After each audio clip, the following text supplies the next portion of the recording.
요즘 여기저기서 곡소리가 나오고 있죠. 한국이고 미국이고 가리지 않고 주식도 박살나고 있고 부동산도 폭락해서 난리입니다. 그럼 왜 이렇게 되었느냐? 다들 범인을 찾다가 나온 게 바로 금리죠. 금리가 너무 올라갔다 이겁니다. 작년 여름만 해도 0.5%였던 게 불과 1년 지난 지금은 3%가 됐어요. 왜 금리가 문제일까 생각해보면 어렵게 생각하지 말고 그냥 대출금 이자가 비싸지는 거예요. 방금 0.5%에서 3.25%가 됐다고 했죠. 이 말은 1억을 빌렸을 때 이자가 50만 원이었던 게 지금은 325만 원으로 6배가 넘게 이자가 올라갔다는 겁니다. 이렇게 금리가 올라가면 내 집 마련하고 은행에 대출받은 거 이자가 올라가니까 부동산이 박살나고 회사들도 빌려다 쓴 돈 이자 내느라 곡소리가 나오니까 주식이 박살나고, 그래서 이제는 금리가 뭔지 다 모르던 사람들도 금리를 올라가면 빠따 맞는 거다 이거 하나는 알게 됐죠. 결국 금리를 올린다 이콜 은행이 돈을 가져간다 이겁니다. 대출 이자가 비싸지니까 다들 대출 더 안 받게 되었고 대출 받은 건 빨리 갚게 되었죠. 이렇게 다들 돈이 없어지다 보니까 주식이든 부동산이든 코인이든 돈으로 굴러가는 곳들은 다들 박살이 나는 거고요. 근데 금리는 왜 올라가는 걸까요?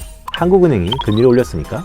그럼 한국은행은 왜 금리를 올렸을까요? 미국에서 금리를 올리니까 같이 올린 거죠. 그래도 처음에는 미국이 올릴 조짐이 보이기 전에 한국은행이 먼저 금리를 올리기 시작했기 때문에 조금 여유가 있었는데 미국이 계속 금리를 올리고 있고 이러다 보니까 따라 올려야 할지 고민이 되는 시점이에요. 그럼 미국은 금리를 왜 올렸을까요? 그냥 금리 낮게 계속 유지하면 모두 좋지 않았을까요? 지난 2년 동안 물가가 너무 올랐기 때문이에요. 물가를 잡으려면 울며 겨자 먹기라도 금리를 안 올릴 수가 없었던 거예요. 금리를 올려서 사람들에게 돈을 뺏어가면 물건값은 자연스럽게 안정이 되니까요. 그럼 다 나왔죠? 쉽게 말해 미국에서 금리를 결정하는 사람이 한국 금리도 결정하는 거고 내가 한 달에 대출금 이자를 얼마 낼지 내 주식이 반토막이 날지 안 날지 결정하는 겁니다. 그럼 그게 누굴까요? 한국에 한국은행이 있다면 미국에는 연방준비제도 Federal Reserve System이라는 게 있습니다. 줄여서 연준 혹은 Fed. 그리고 연준 의장이 뉴스에 가끔 등장하는 제롬 파월이라는 사람이에요. 그럼 이 사람이 금리 올리고 싶다고 하면 금리가 올라가는 걸까요? 물론 파월은 연준 의장이기 때문에 상당한 결정권이 있는 건 맞습니다. 하지만 연준에 파월만 있고 파월이 모든 결정을 내리는 건 그건 아니거든요.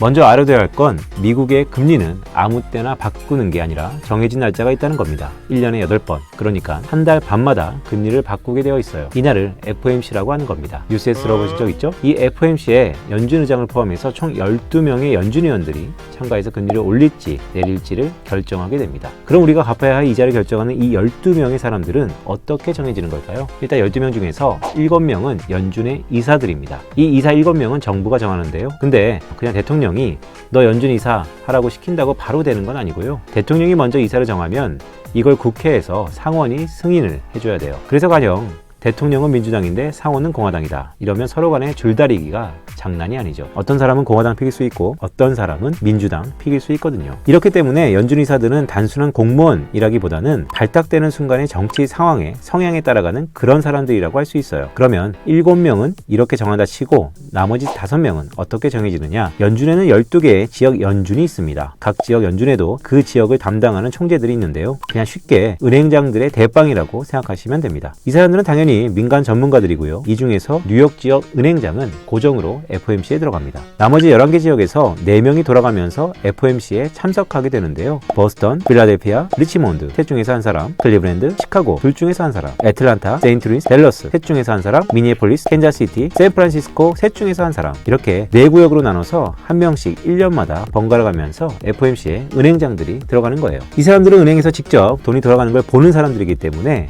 그만큼 서민 경제에 대한 촉이 좋은 사람들이에요. 그래서 실제 경기와 관련된 분위기가 이 사람들을 통해서 반영이 되는 겁니다. 보시면 동부 쪽의 숫자가 서부 쪽보다 많은 걸 알 수 있죠. 그래서 똑같은 미국이라고 해도 FOMC에서는 동부 쪽 경제 상황이 서부 쪽 경제 상황보다 좀 더 중요하게 다뤄질 수가 있어요. 물론 이건 동부가 서부보다 사람도 많이 살고 경제적으로도 중심지라 당연하다면 당연한 측면이 있기도 하죠. 그래서 정리하면 연준은 굉장히 다양한 사람들로 이루어져 있다는 겁니다. 정부가 야당과 협의해서 지명하는 7명의 이사들, 민간은행에서 올라온 5명의 은행장들, 대충 반은 정부, 반은 민간, 반관, 반민이란 말이죠. 일부는 공화당이 고른 거고 일부는 민주당이 고른 거고 일부는 동부 사람들이고 일부는 서부 사람들이고 이렇게 연준의 구성이 뒤섞여 있다 보니까 연준 의견이 통일성 있게 일관성 있게 깔끔하게 떨어지지가 않을 때가 많아요. 그것보다는 이것저것 눈치 보느라 갈팡질팡 하기가 쉽죠. 대표적인 사례가 연준의 점도표인데요. 연준 위원들이 내년에 금리가 얼마까지 올라갈 것인지를 표에다 점을 찍어보세요 라고 해서 점도표입니다. 이게 근데 오해하면 안 되는 게 내년에 금리를 얼마로 정할 거다가 아니고 아니고 내년의 금리가 이렇게 될 것 같다라는 거거든요. 다시 말해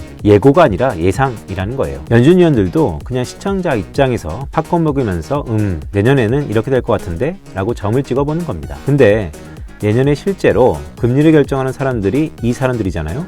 그러다 보니 이 사람들이 점도표에 점을 이리 찍었다 저리 찍었다 할 때마다 시장은 패닉에 빠져요. 점도표에 점을 높이 찍어서 금리 엄청 올라갈 것 같다 라고 하면 주식이나 코인이나 다 박살나고, 그러다가도 점도표에 점을 낮게 찍으면 다시 떡상 가고, 한마디로 연준도 자기네가 내년에 어떻게 갈지 긴가민가 하니까 시장은 더 헷갈린다는 거예요.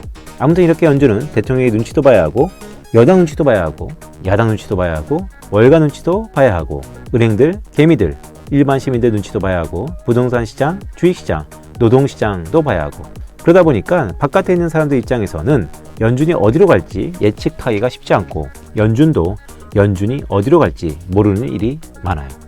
이럴 때 우리가 해볼 수 있는 건 이 연준의 12명 중에서 매파가 몇 명인지, 비둘기파가 몇 명인지 따져보는 겁니다. 매는 뭐고 비둘기는 뭐냐고요?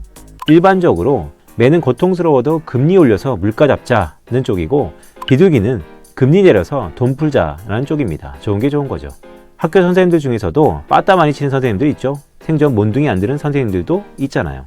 마찬가지로 연준에도 금리 바짝 올려서 금리 몽둥이 휘둘러야 한다라는 쪽도 있고요. 반대로 그렇게 몽둥이 휘두르면 사람들이 너무 아프니까 적당히 올리자라는 쪽도 있습니다.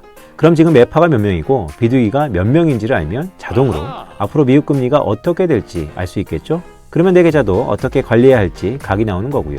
일단 올 한 해에 연준은 매파 성향이 조금 더 강했는데요. 러프하게 보면 매파가 6명, 비둘기가 2명, 중도파가 4명이었다고 말할 수 있어요. 그런데 아까 말한 것처럼 4명의 지역 은행장들이 번갈아 가면서 FOMC에 들어오기 때문에 내년에는 새로 4사람이 들어오는 겁니다. 그럼 이 새로 들어오는 4사람의 성향이 중요하겠죠? 4사람을 간단히 살펴보면 시카고의 굴수비 총재, 댈러스의 로리 로건 총재, 미니애폴리스의 닐 카시카리 총재, 필라델피아 패트릭 하커 총재 이상 4사람인데요. 지금 아주 거칠게 말하면 확고한 매파가 1명, 나머지는 중도파 정도의 성향이라고 할 수 있어요.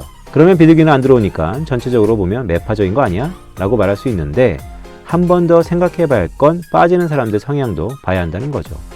빠지는 사람들이 지금 들어오는 사람들보다 더 매파기가 강했거든요. 이번에 빠지는 4명을 살펴보면 매파 중에 초매파 세인트루이스 블러드 총재, 일단 이제 바이바이 하는 거고요. 여기에 캔자스지 에스터 조지, 클리브랜드의 로레타 메스터, 매파요 매파지 비둘기와는 거리가 멀었는데 이번에 같이 갑니다.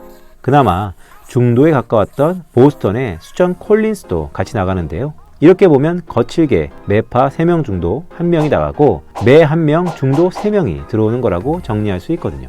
하지만 그렇다고 내년에 연준이 금리 그만 올리고 돈 풀어줄 거라고 속단할 수는 없습니다. 이번에 들어오는 사람들도 절대 만만한 사람들은 아니거든요.